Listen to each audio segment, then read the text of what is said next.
Hey,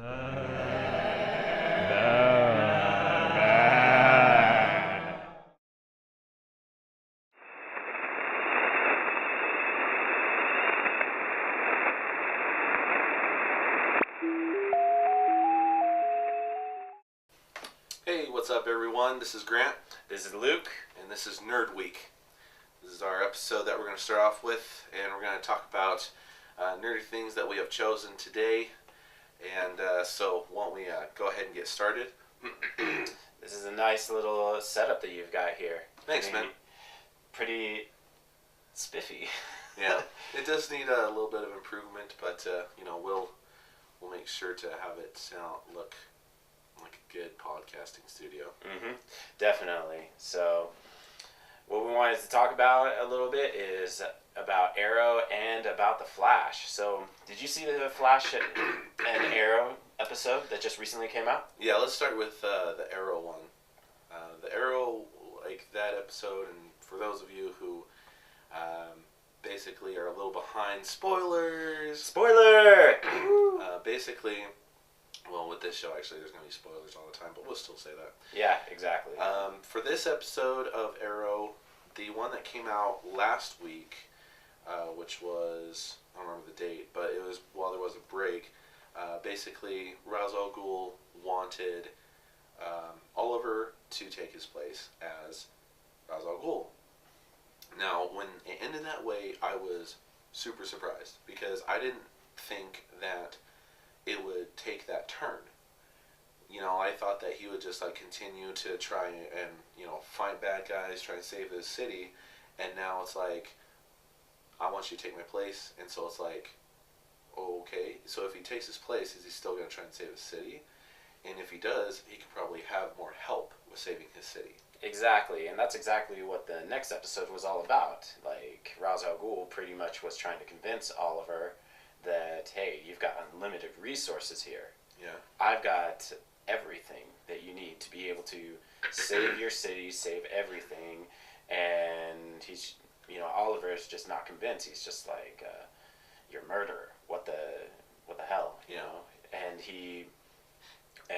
Ra's al Ghul's just like, no, I choose what my men do, and so you can choose the same thing, and which makes the decision super difficult for him.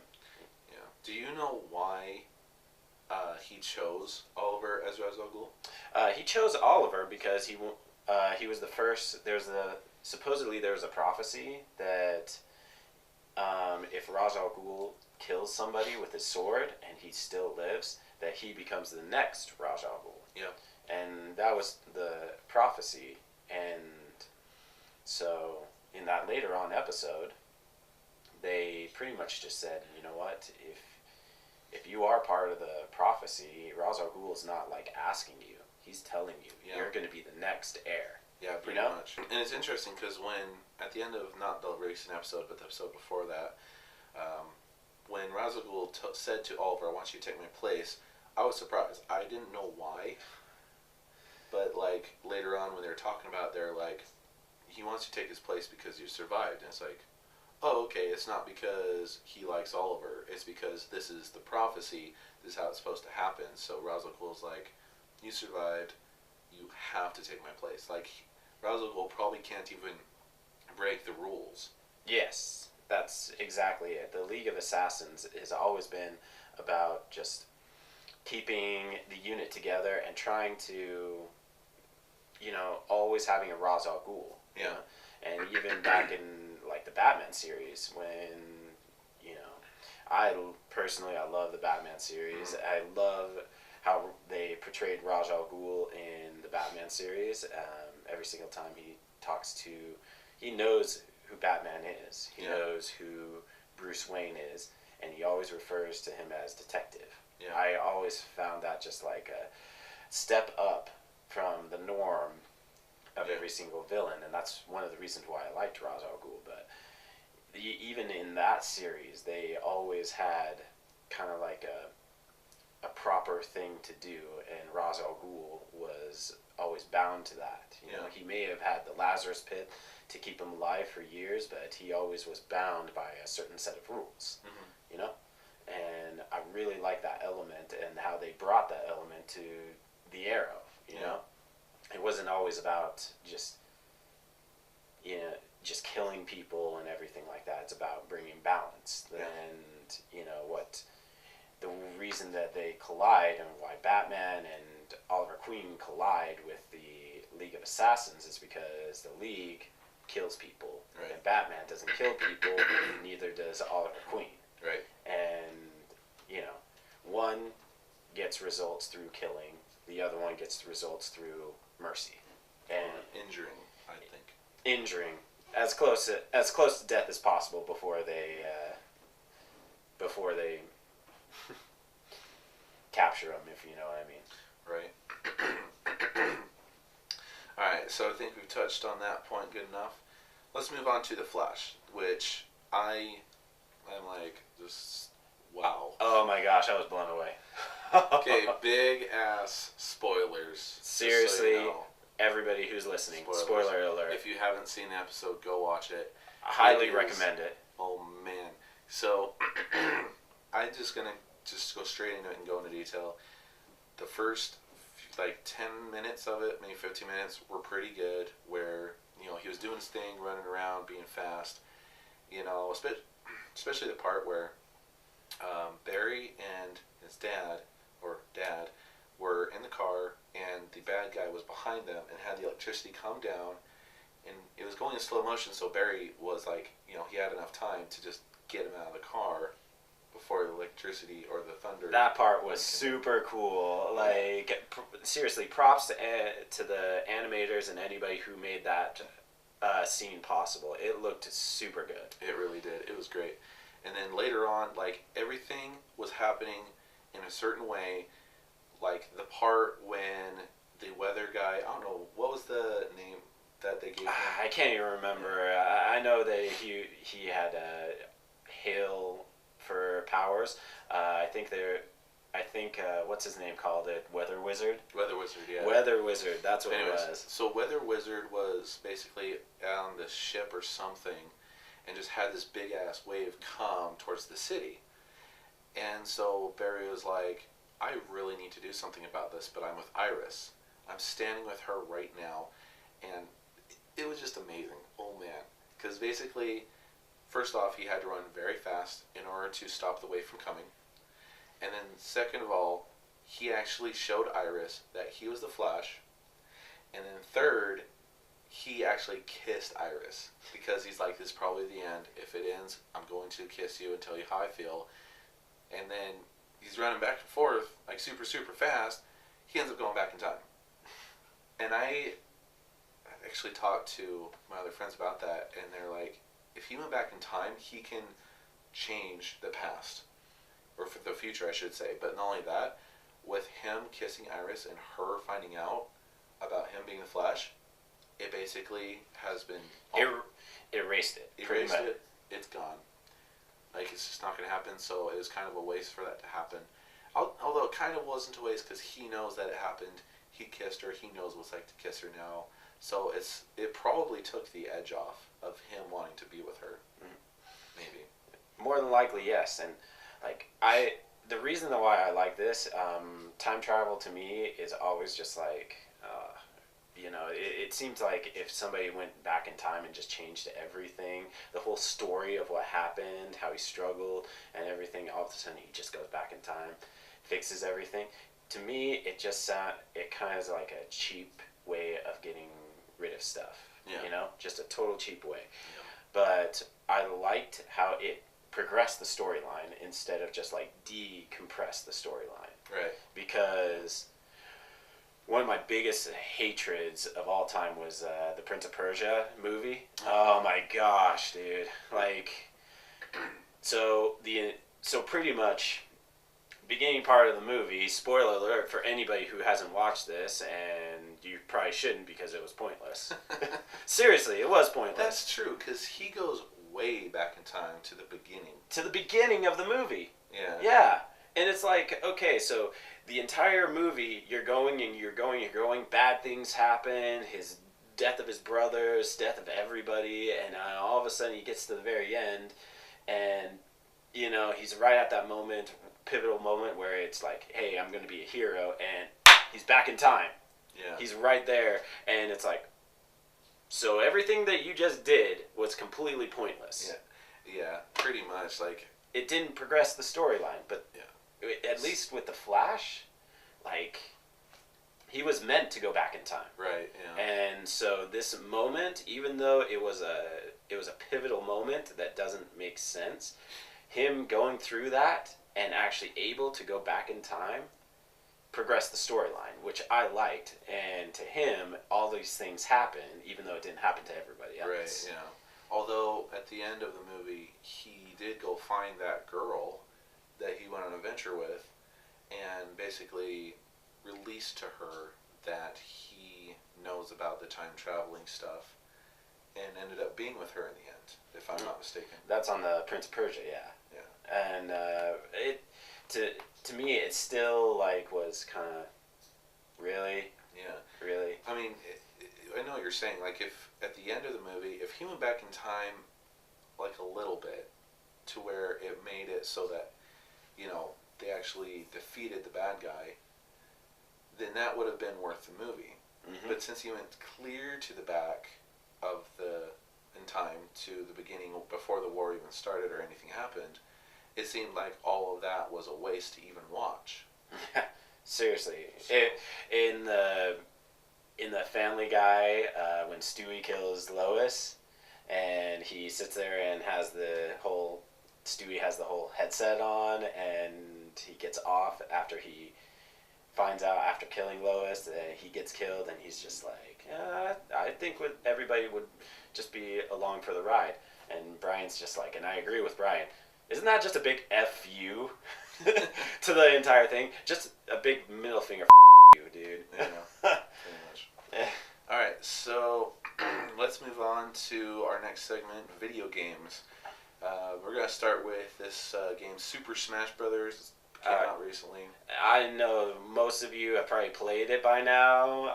I've got history behind Super Smash Brothers. I don't know about you. Do you have history behind it? Well, a little bit, but not the recent game that came out. I used to play it on N64.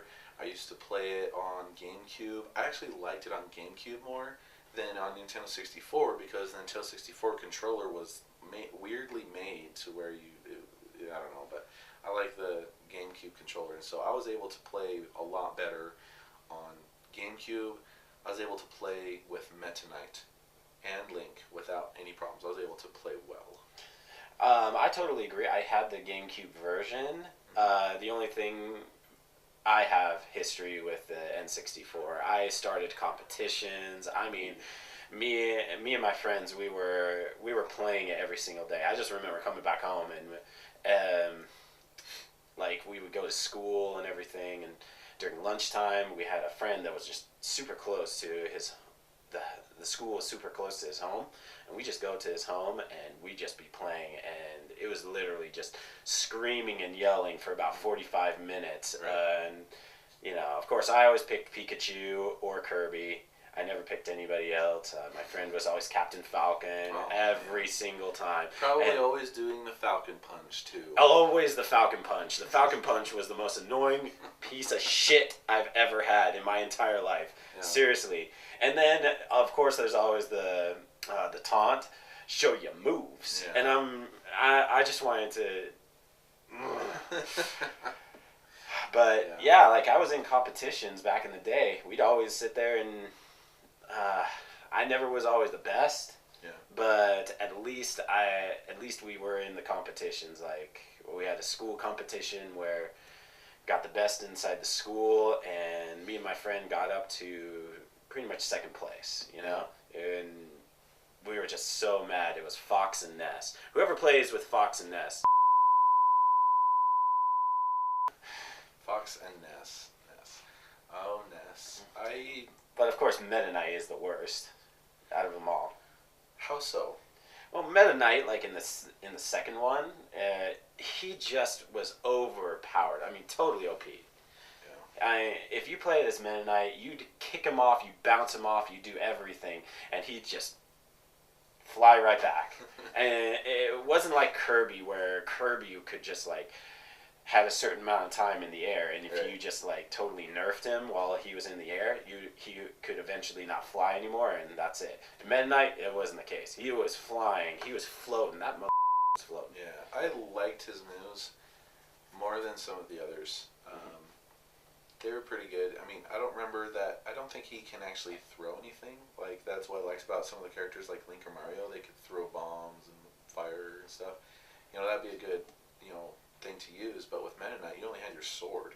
So you had to actually go up to them and just fight them, And some of his moves were kind of alike with Link's. He did the spin with the sword type kill. Yeah. He did the jump in the air with the sword and poke you type thing.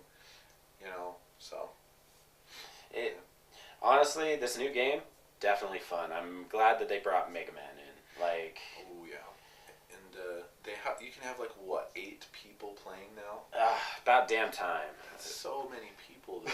It's chaos, dude. It is chaos. You're just like. It's like in those cartoons where they get in a brawl. It's just a cloud. You see. Seriously, like dude, that. that's exactly what it is. The freaking Bugs Bunny cartoons, they're all fighting, and one guy. There's always that one guy who stays out of it too. Yeah, he's like I'll just watch. I'll just throw some fire at you or bomb or whatever I have, and just let you guys get at it. Exactly. The ones in the middle are always the ones that lose the game. The ones on the end are the ones that. Unless I'm Link, I will come down and either do the sword type thing where I come down and point sword down, or I'll come down and just do the spin, because that'll break them up and damage them and stuff. That'll always be fun. Oh man, that's Pikachu is my character by far.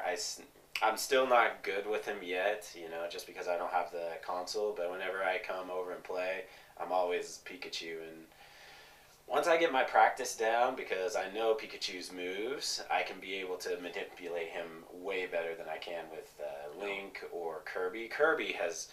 Kirby's changed so much. Like, he's not even the same. I can't manipulate him as well as I can back in the first one and the second one. Yeah. And even the third one, I could manipulate him good. But this one, he's changed so much, and a lot of you Kirby fans would say, no, he hasn't. Well, I can say one thing: upside down kick. Upside down kick. Yeah. That's not what I want him to do. Yeah. Gosh. All right, so let's move on to the next video game that we're gonna touch base on: Halo 5. Oh man. I like Halo. Halo is a good game.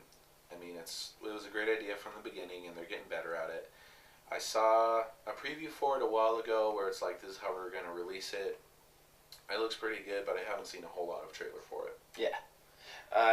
I've been keeping up to date with almost everything on Halo. Like, I'm a huge Halo fan. If there's anything I like, is Master Chief and Cortana. Just the relationship that they have between each other. And the biggest thing that I'm excited for is that, now Cortana's out. Really? Yeah. Did you play Halo 4? No, actually. I never got around to it. Oh, man. I just spoiled it for you. Well, spoiler. Spoiler. Ooh. This is going to be just we don't care. We're going to spoil it for you. And that's just it, okay? If you don't like it, stop listening. So how is, is there going to be any computer that will communicate to him now? So supposedly there's a lot of things going on. In Halo 4, it was pretty much the relationship between Master Chief and Cortana. And, Cortana, since she's the machine, she acts more human and really complements Master Chief, because even though he's human, he's more robotic. Mm-hmm. And so in this one, they gave Master Chief more things to say, and Cortana more things to say as a relationship, Mm-hmm. And then you really get the feeling when Cortana's dying that, Master Chief is kind of like a little child, He had just barely, this is his first best friend ever, and he's letting him go, And he doesn't say much, but he says it just enough to make you go, fuck. I'm not supposed to cry. You can't make me cry. Yeah. But the new one, is going to be how Master Chief no longer obeys rules. Ooh, interesting. You know, he's always been the soldier. He's always been that guy that obeys the rules. Mm-hmm. Now, at the very beginning part of the segment, we have a new character that we're going to be, which is Agent Locke for Halo 5. Mm-hmm. We're going to start off as Agent Locke. Yeah. And it's going to be Agent Locke and the Arbiter trying to look for the Master Chief. Okay? Yeah. So the Master Chief pretty much took off. Okay? Okay. He's gone. He's doing something on his own. Whether it be trying to find out if Cortana can be resurrected, or now this is a huge time spoiler for anybody. I definitely recommend you look at the history of Halo before I say this, but trying to find Mindican Bias. And Mindican Bias is actually an original AI created from the Forerunners. Okay. And he's been in all the Halos, except for, well, halvesies on a little bit in Halo 1. Mm-hmm. Like, he's not even mentioned, but he's kind of there, you know? And Halo 2, he's more mentioned because of the computer icons and the computers out there. You can listen to Mindican Bias as he's talking about himself. Okay. And so I do believe, this is my personal thing, okay? I think Cortana is relatively alive, but not going to be around for the next 2 games. That's my personal thing. She's not, pretty much it's just going to be about Chief. And all of a sudden, it will be kind of a redemption story of Mindican Bias. Mm-hmm. Mindican Bias did like a ton of bad things, and right now he's kind of in a purgatory state. And I think Chief, since he knows that Mindican Bias is alive, probably wants to free him, you know? And that's my personal theory on what exactly is going to happen in Halo 5. But who knows? It's all based off of speculation. He might just be going after Cortana. I mean, I know you didn't play Halo 4, but I do recommend Halo 4. Like, you play through the entire campaign. Do you have it, or? No, I just think I only have 3 right now. You know, I played 2 all the time years ago. I thought it was my favorite Halo for a long time. You know, mostly because of how it was set up and everything. 3 is cool because you can actually run faster for a little bit. That's what I'm used to. Because I usually play Black Ops and Black Ops 2, and I'm used to the running and shooting and everything. If you're a huge Halo 3 fan, Halo 4 is kind of like Halo 3. Kind of. Yeah, they're always changing it. They changed it big time, and I liked the changes of Halo 4. I personally just loved them. Anybody out there who's a Halo 3 fan and says no, they completely botched it. I agree and I disagree with you at the same time. Yeah. Yeah. Okay. I agree only to the point where it was all about camping the rockets back in Halo 3. Right. I mean, in Halo 2, it was all about camping the rockets or camping the sword. Yeah, pretty much. And whoever got the sword first got the most kills. Whoever got the rockets first got the most kills. Hey, when you played multiplayer and you probably played custom, did you ever play with the Gulf? Oh yeah, I did. That was freaking hilarious, dude. Oh my gosh, it was fun, but it was a little hard because you'd have to pull the trigger before the other guy. Mm-hmm. In order to not get hit, and I think that you would probably get hit on the first. You'd get killed on the first hit, wouldn't you? Yes. Oh man, that was, gosh. Yeah. But yeah, Halo 4 is completely different because you get a custom setup at first of what weapon you want and a type of perk that you want, and then as the game progresses, you eventually get to the point where you can get a dropout or a loadout, and it's just a weapon, a weapon or a perk, overshield or anything like that. And I liked that because you have to be skilled in order to be able to get the power weapon, shotgun, sword, rocket launcher, etc. There's still the rocket launcher inside and swords inside, which is still the same, but a lot of people are just like, I hate the loadouts. I hate the loadouts. Yeah. Well, it's because you camp the rockets, you asshole. You camp the swords. You camp the rockets. You're no good. You don't have any skill. So too. Seriously, that's the way I felt, man. Like, I would go into Halo 3, and if I got the rockets, I was top on the list. If I didn't get the rockets, I was bottom on the list. And they're like, why did you suck so bad? Somebody else got the rockets, not me. Yeah. And I did eventually get good. Like, me and my friends, oh my gosh, like, crazy. We'll talk about that later, but there would be a timer that I would set up where all of a sudden if somebody picks up the rockets, I would click on my phone, start the timer, and 120 seconds, okay? So 2 minutes. It would be to wait on the rockets, okay? Yeah. And all of a sudden the timer would go off, and I'd go straight for the rockets. And that's how I got the highest kill score every single time. Yeah, I actually had a friend that I lived with a long time ago. Him and his friend did pro gaming for Halo.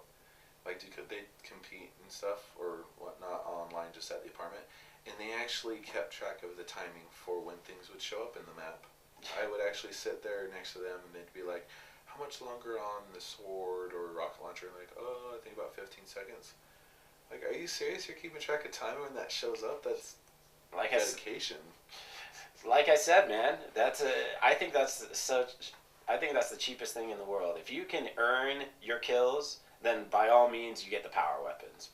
I say, good on you, and that's why I liked Halo 4. But Halo 3, it wasn't about earning the weapons, it was about who got to them first. Yeah.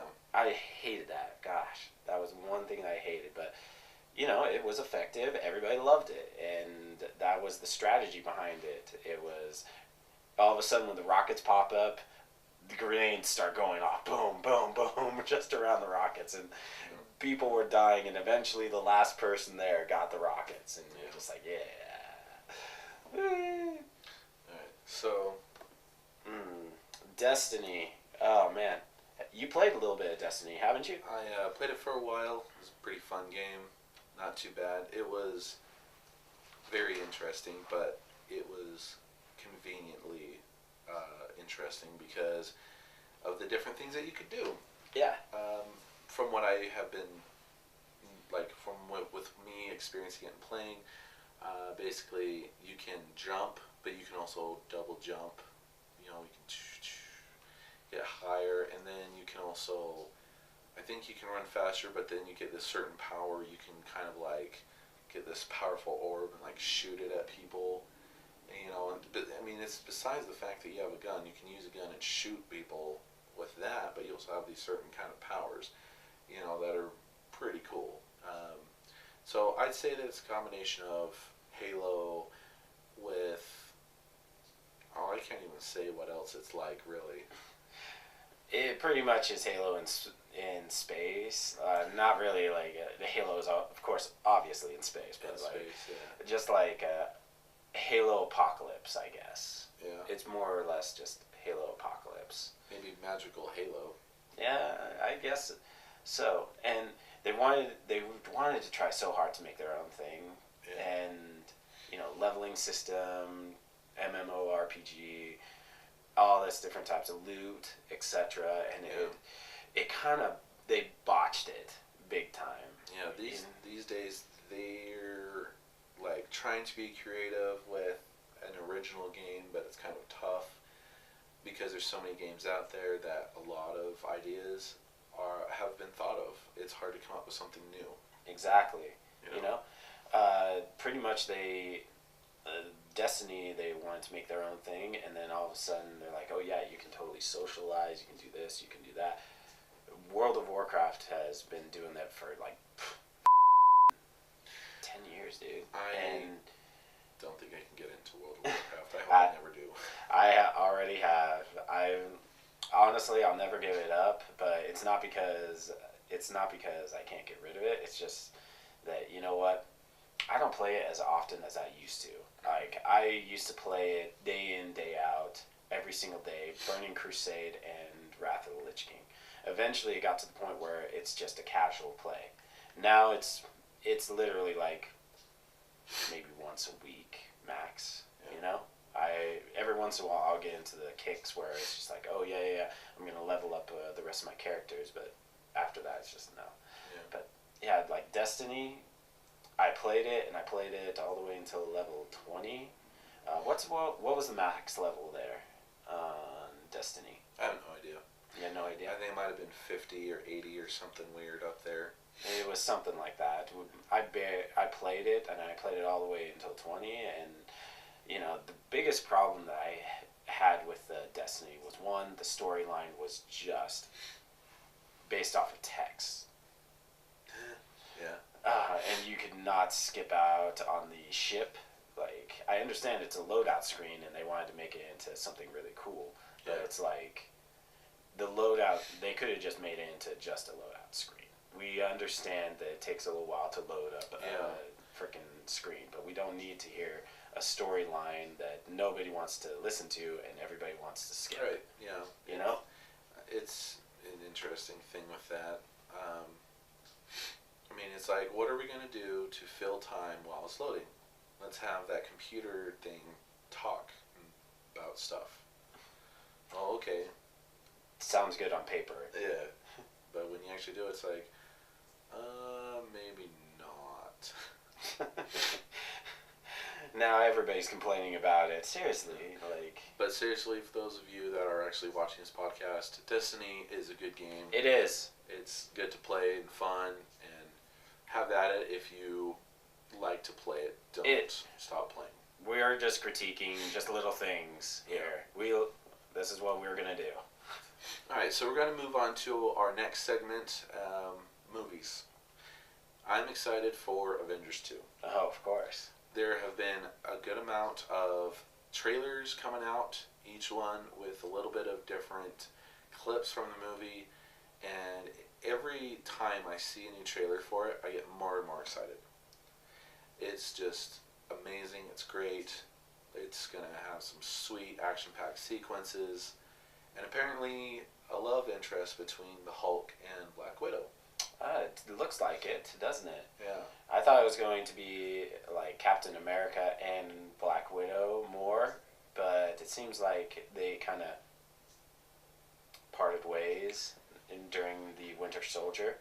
Yeah. You know? I thought that Black Widow and Hawkeye were going to get together because I always heard that they had a love interest because they apparently fought in Budapest or something. Yes, that is true, but the next love interest that supposedly comes out is Bucky Barnes, actually. Really? Yeah, when Bucky actually becomes Captain America because Cap dies. Spoiler. Yeah. Captain America eventually dies and Bucky Barnes takes up the shield. And That may be true, but the question is, the people that do these Marvel movies, the question is, will they actually follow through with what is supposed to be going on in the comics? So far they have not. They've done like maybe 10% followed it. Seriously, like, yeah, we've got Captain America here. We've got Hydra. And that's pretty much it. Yeah. Everything else has just been kind of like a offshoot. One thing I wish, I don't know if you saw the original, Incredible Hulk. Not the Hulk before that, but the Incredible Hulk with, what's his name? Edward Norton. I actually like that one a lot more than the other ones. Oh, yeah, definitely. And like they said, it was pretty much a box office bust. They barely made back their money. And they're just like, well, it looks like Hulk can never be on the big screen by himself. He's got to be kind of like a side character. Yeah, why is that? How come, when you make a Hulk movie, it's supposed to be this epic thing. Mm-hmm. But when you do it, it's apparently not that great. But when you combine Hulk with other characters from Marvel, it's suddenly awesome. Yeah. Seriously, I personally want a Hulk 2. And no offense to, what was it, Mark Ruffalo? Like, I like him, but I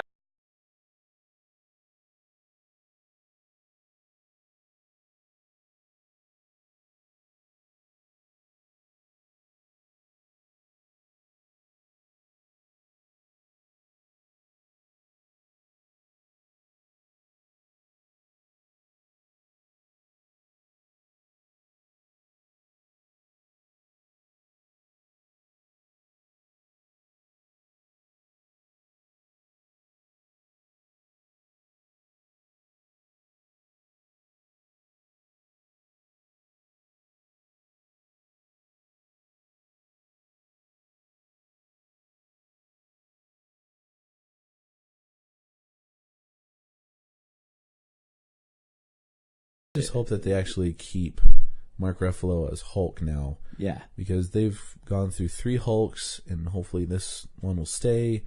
Hopefully they won't have some weird contracting issues, and they'll be like, oh, we got to replace Mark Ruffalo, but still do Avengers movies with Hulk.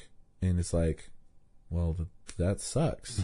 We don't like that. Speaking of which, this is what I supposedly heard about Robert Downey Jr. that happened with the Avengers. So, you know how in Iron Man 3, he was pretty much just done, like Iron Man suit done. He took out the thing, took out his shrapnel, and he was just going to be done. Supposedly, quote unquote, he was done with all movies. Like, he wasn't going to be Iron Man anymore. That was just it for him. Mm-hmm. So Disney came up to him and pretty much said, what do you want? Like, what would it take for you to be able to get back on to, be Iron Man? Because, pretty much the Avengers movie wouldn't work unless Robert Downey Jr. was there. Pretty much no one would really watch it if Robert Downey Jr. wasn't Iron Man. Exactly. And so it's like, well, we can have Captain America, we can have Thor, we can have Black Widow and all them. Yeah. And if you don't have Iron Man there, it's like, oh, well, like nobody's going to watch it. So they're just like, what will it take for you to get back on? And he pretty much made the premise for Ultron. Yeah. Okay. So supposedly he had enough pull with Disney to be able to say, you know what? I want this much money. And instead of doing, they were going to do the Thanos stuff. It was going to be pretty much they were going to have Thanos in it, and it was going to be this whole like takeover where he gets all pissed off and everything. No, that's not the case. Instead, Robert Downey Jr. said, "We're going to do Ultron," and he had enough pull to be able to say, "Yeah, we're going to do Ultron." Now, this is just supposedly. This is what I've heard and what I've read. It could very well be wrong. I don't know. But if that was the case, like, that's how much pull Iron Man has. Or Robert Downey Jr. Originally, the original storyline was supposed to be Ant-Man makes Ultron. Huh. Yeah. And so, like, now they're bringing out Ant-Man. I don't know if Ant-Man's going to be in the Avengers at all. What do you know the dates? Like, is it going to be Avengers then Ant-Man or Ant-Man then Avengers? I think it might actually be Ant-Man later this year, because I know Marvel is going to have Avengers 2 come out the beginning of May. Mm-hmm. So Ant-Man will probably be later this year, and that's a good transition, by the way, because we're talking about Ant-Man next. Yeah, like, what did you think of the trailer, honestly? I think that, Ant-Man is, in my opinion, a good concept. It's not the best, but it's there nonetheless. He can shrink down to size. He rides a flying ant around to get wherever he needs to. I thought it was a wasp. Is it? I don't know. I mean, bugs all look the same to me. But it may not be like the best idea out there, but I think it's a convenient one. Because if you are having a problem with getting somewhere, like if you need to do it in a sneaky way, like into a building, into something, you can basically shrink down to size and just sneak on through. And I want to know if he can actually affect other people to bring them down to size with him, so that he can, get them out of a sticky situation. Yeah. Make them small as well, make them big again. I don't know if he would need to, but it would be cool if he needed to get big, like to be a giant to fight something. That would be convenient for him. So Ant-Man may not be the best concept, but I think it's a pretty good one. I do agree. Just because it's like, it's one of those things that you just are not expecting, And of course, the same with, Guardians of the Galaxy. Mm-hmm. We were not expecting that. Like, nobody was expecting how good it was going to be. At least Groot is still alive, because we're sitting there all crying, and it's just like, we are Groot. Yeah, when he said we are Groot, I'm like, he basically said we're family. Yeah, exactly. I was crying. I'm man enough to admit that I'm a crier. Yeah. All right, let's move on to the next section. It's called Movie Review. Luke has given me the opportunity to do a movie review on this movie called Kingsman. And because I watched it, he has not watched it, but I'm still going to talk about it for a little bit. And before we start on it, I'm just going to say spoilers, because I'm going to spoil a little bit of it. I thought Kingsman was a great movie. It was well put together. It was a little bit cheesy, just a little bit, but it was good nonetheless. It had a good storyline to it, where it had the usual things that were needed for a plot, especially for an agent. Basically, there was training that he had to go through, where he had to prove himself worthy. There was a bad guy, and you had to figure out what the bad guy was doing. And it was actually pretty creative of what the bad guy was doing. He came up with this kind of microchip that you could put in your head or your neck, where you could basically use that for internet, wireless, no way, data, whatever. And it's free. He made it free. Now, the reason why he made it free was so that everyone would get it. So they would all put it in their brains. And he basically had it in his mind to where he would have, like, there'd be a day where, like, he didn't tell anybody about this, but he basically would just kill off a ton of people with it. He would adjust something on this certain computer, and it would just blow their heads up. And he basically was telling, like, someone, the reason for doing this is because there's so many people on this earth. We need to do something about it. And Samuel L. Jackson is the bad guy. I like that he's the bad guy, because a lot of the times he's the good guy, Yeah. And that's the same with Harrison Ford. Like, the one time that Harrison Ford was a bad guy, it was shocker. And what movie was that where he was the bad guy? What Lies Beneath. Spoiler alert. Oh, yeah. You don't know that until the end, though. Yep, exactly. Yeah. That's why it's just like, it was huge time spoilers, because you're watching the movie, he seems like a good husband the entire time, and then all of a sudden, bam, it just happens. But yeah, I'm glad that Samuel L. Jackson actually gets out and actually gets his feet wet as a bad guy. Yeah. I'm sure he's been a bad guy in more movies, but I can't remember any. Yeah. All right, we're going to move on to our final segment. Are you sure you want to do this one? Yeah, why not, dude? All right. So we're going to move on to this thing we're going to try out called soap opera segment. Basically, we're just going to talk about relationships, and we can just talk about life in general, dude. Life in general, tell a story.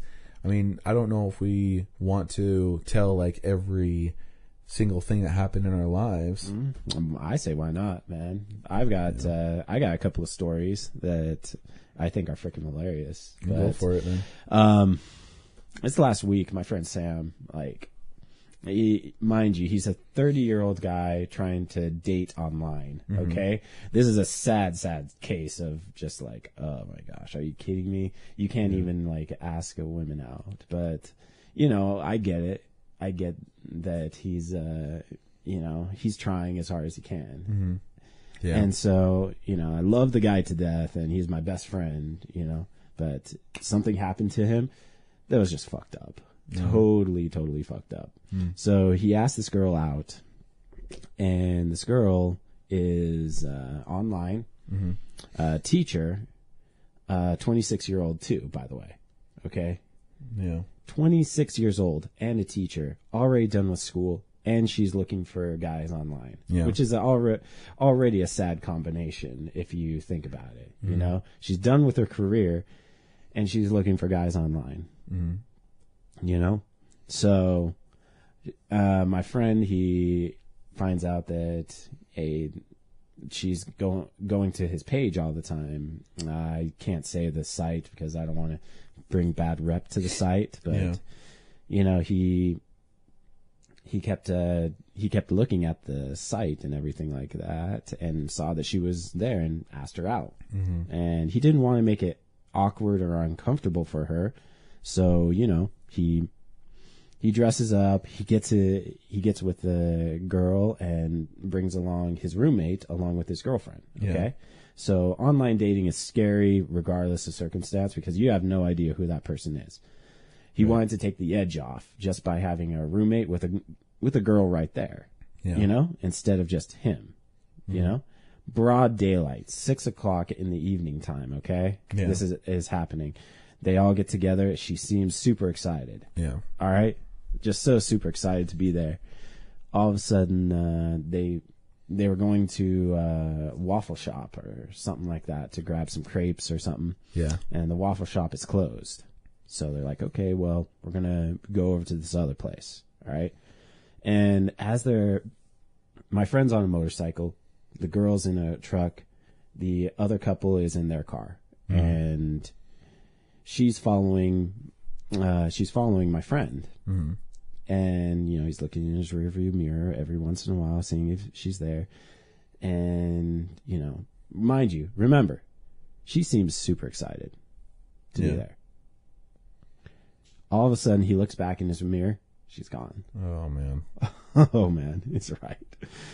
And he's just like, all right, fine. You know, whatever. I'm going to go up to the place and see if she's there, you know, because we gave her directions. We told her exactly where to go.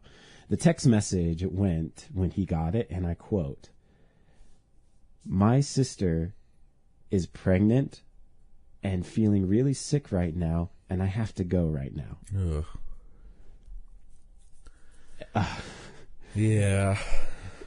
Has that ever in your entire life happened to you before? Like, no. Seriously. It has not happened before. And it's very interesting to me that it happened in that way because you just said that she was constantly going on to his profile and looking at his profile. Yeah. So it seemed like she was very interested in him. Mm-hmm. And then when it actually goes to where they go on a date, she bails halfway through. And it's like, why would that happen? Like, what would make a girl want to like a guy and then suddenly have change her mind just halfway through? And you're just, and it was the worst possible way to leave, you know, instead of just saying, you know what, I don't think it's going to work out. You know, you face against it. Instead, she just drives away while he's taking her to another restaurant. Right. What the heck just happened? Yeah. It's, oh man, my friend, mind you, he's a nerd and may not be the best looking guy in the world, but seriously, he has the best heart in the world, and he would do anything for people. You know, he's got that good heart. I don't know if your friend watches this video ever, or if when the next time you get to talk to him, let him know that dating websites are not really the best idea. They are the worst idea. I know that from experience. I've been on the dating websites plenty of times. It just doesn't work any out. Dates that came out of it? Not recently. But what about old ones? Old ones, yeah. Back in 2008 to 2012, I'd say there have been a few girls that I've gone on dates with. I've dated 2 of them, and but I mean, it's not a guarantee every time. No, it's not. I did dating sites one time, one time in my life, and I promised myself I'd never do it again, and it was just so creepy. Yeah. I think that when it comes to dating websites, you expect too much out of it. Like, you know, it doesn't matter what gender. You'll basically go in expecting to find, you know, someone that looks good, someone that has great personality and great interests. And the people that you talk to are usually the people that you're not like interested in or not what you're looking for. So you end up getting disappointed, you know, which reality kicks in. The dating sites, you know, they'll have good people on there, but you're not going to find the perfect person. They're all the same. Well, nobody's perfect. But yeah, exactly. It's just, you know, I strongly would have tell your friend to try not to be on those dating websites. Try to, if your friend, what's his name? Sam. So if Sam wants to find someone, he should just cut off dating websites and just get out there. Just go out to social events. I mean, I'm sure there's social events that he'd like to go to, concerts, some sort of gathering or something, coffee shops, you know, just about anything, and hang out with people, because if you hang out with your friends have other friends, you know, you're not their only friend, and so if they have other friends, then the chances are you'll probably find a girl through your friends. You know, you never know. It is true. And the stigma here, in which he wants to get out of Utah, which there is a stigma here in Utah just about females, if you know what I mean. And it goes both ways, both female and male, you know. Like, females get so sick of guys that are just, in their opinion, lazy and indolent and not really worth anything. Yeah. And then guys get really sick of females here that are looking way above their standards. Yeah. You know, there's guys out there that are nice guys, and all of a sudden they get trashed on here. They get trashed on big time. Yeah. And, you know, in all reality, the reality really does kick in. Females are not looking for the nice guy. They're looking for the alpha dog. Seriously. I can agree with that. I mean, there's an unwritten law, I suppose, that goes around saying that girls are attracted to the douchebags, the mean guys.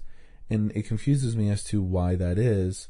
You know, I don't know if it's something psychological or whatnot, where if the guy is mean to her, then the girl might think that she's not worth anything, and it just ruins her self-respect or self-esteem or whatever. So it makes her try harder to be with the douchebag guy.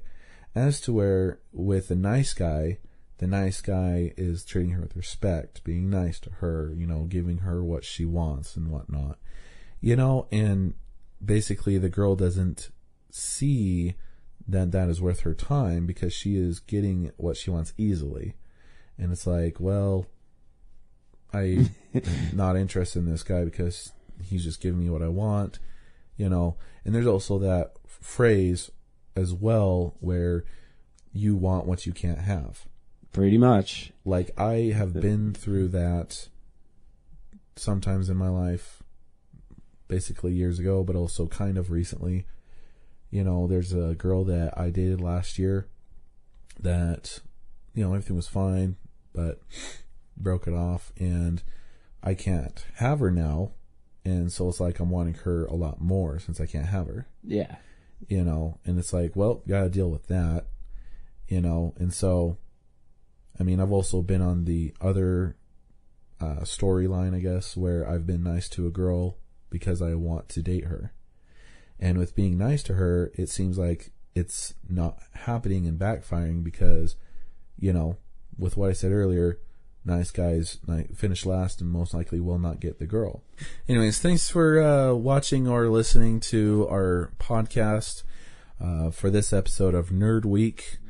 One of many. We hope that you'll stay tuned for more episodes.